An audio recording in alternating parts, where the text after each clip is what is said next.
গণঅভ্যুত্থান হলো, এখন আসলে বৈষম্য বিরোধী কাজ, বৈষম্য বিরোধী ছাত্র আন্দোলন তার এক দফা স্পষ্টভাবে বলেছিলাম, এক দফাটা যদি কোটি করি, স্বৈরাচারী শেখ হাসিনার পতন, ফ্যাসিবাদী ব্যবস্থার বিলোপ, নতুন রাজনৈতিক বন্দোবস্ত বিনির্মাণের এক দফা। আমি যদি এই এক দফার উপর মানে ওই যে এটাকে আমরা ট্রেডিশনাল ল্যাঙ্গুয়েজে বলে যে এক দফার উপর আমল করা, আপনি যদি এক দফার উপর আমল করতে চান তাহলে আপনার এই কাজটা করতে হবে। আপনি কি যে কাউকে জিজ্ঞেস করতে পারেন বাংলাদেশ থেকে কি ফ্যাসিবাদী ব্যবস্থার বিলোপ হয়েছে? নতুন যে রাজনৈতিক বন্দোবস্ত বিনির্মাণের কথা আমরা বলেছি, যে এক দফা ঘোষণা হয়েছে, যার ভিত্তিতে এত এত মানুষ শহীদ হয়েছে, এত এত মানুষ এখন পর্যন্ত হসপিটালে বেডে কাতরাচ্ছে, সেই রাজনৈতিক বন্দোবস্ত কি কায়েম হয়েছে? হয় নাই।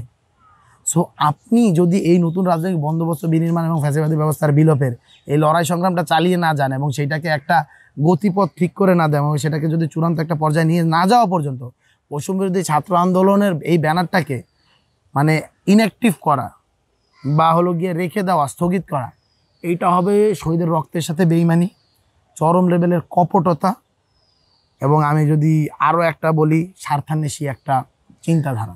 এই জায়গা থেকে আসলে আমরা মানে একদম ফ্র্যাঙ্কলি স্পিকিং আমরা এই কাজটা করতে পারবো না। আমি যদি আমার জায়গা থেকে বলি, আমার পক্ষে এই জিনিসটা সম্ভব না।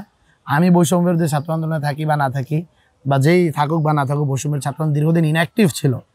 নেতৃত্বে কিছু মানুষ ছিলেন যারা ওই সময়ের ভিতরে নির্বাচিত, তারা আসলে ফেল করেছেন। এখন এসে যদিও সরি টু সে যে এখন এসে হলে ফেসবুকে লাইভে এসে নাকে কান্না করে, সে তো সেই মানুষটা লিডারশিপে ছিল, সেই মানুষটা ফেল করেছে। বৈষম্যের ছাত্র আন্দোলন দীর্ঘদিন অ্যাক্টিভ ছিল, তাই এসে আমার দায়িত্ব নিতে হয়েছে। আমার তো দরকার ছিল না, একটা রাজনৈতিক দলের আমি ছিলাম, ভালো পোস্টে ছিলাম আমি, কিন্তু সেখানে আমার দায়িত্বটা নিতে হয়েছে। যে মুখপাত্র যার কথা আপনি হয়তো বুঝাতে চাচ্ছিলেন, আমি উমা ফাতেমা, তো উনি যেটি বলছেন যে জুলাইকে আসলে একটা মানি মেকিং এ তৈরি করা হয়েছে। তো এটা আসলে মানি মেকিং এর কথাটা যদি বলি, বাংলাদেশের ন্যাচারাল জায়গা থেকে মানি মেকিং গুলা কোন জায়গা থেকে আছে? গভর্নমেন্টের জায়গা থেকে। সবথেকে বড় মানি মেকিং এর জায়গা সম্ভবত সচিবালয়। সেখান থেকে আসলে গভর্নমেন্টের সবকিছু তো সার্কুলেট হয়। বাংলাদেশ তো আসলে একটা আমলাতান্ত্রিক রাষ্ট্র, আমরা তো জনবান্ধব রাষ্ট্র আসলে হয়ে উঠতে পারিনি। সেই সচিবালয়ে যাওয়াটা যদি খারাপ হয়, আমি যদি বলি যে কে দুর্নীতি করেছে বা না করেন, উনি কিন্তু স্পেসিফিক কোনো অভিযোগ দেয়নি বা প্রমাণ আসলে হাজির করতে পারেন। তাই যদি আমি কালেক্টিভ জায়গা থেকে বলি, সচিবালয়ে যাওয়ার কথা বলেছিল, ডিসিফিসি নিয়োগ দেওয়ার কথা বলেছিল, সচিবালয়ে গিয়ে সচিবালয়ে যাওয়া যদি খারাপ হয়, সব থেকে বেশি সচিবালয়ে উনি গিয়েছেন সমন্বয়কদের মাঝে। ওনার থেকে বেশি সচিবালয়ে আসলে কেউ যায়নি। উনি বলবেন উনি ভালো উদ্দেশ্য নিয়ে গেছেন, তাহলে বাকিরা কেন ভালো উদ্দেশ্য নিয়ে যায়নি? বাকিরা যে খারাপ উদ্দেশ্য নিয়ে গিয়েছেন এই প্রমাণটা তাকে দিতে হবে।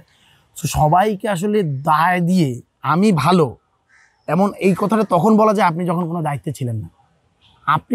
আপনি যদি এখানে এসে অভিযোগও করেন আপনাকে কাজ করতে দেওয়া হচ্ছিল না, তার মানে কেউ না কেউ কাজ করতেছিল।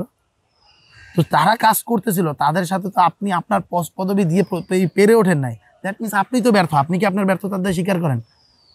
কান্না করা তো কোনো সলিউশন না। আপনার এই যে দীর্ঘদিন যাবৎ জুলাই গণঅভ্যুত্থানের যে ব্যানার, জুলাই বিপ্লবের যে ব্যানার, সেটা অচল হয়ে পড়ে রইল, তাদের কোনো সাংগঠনিক কার্যক্রম রইল না।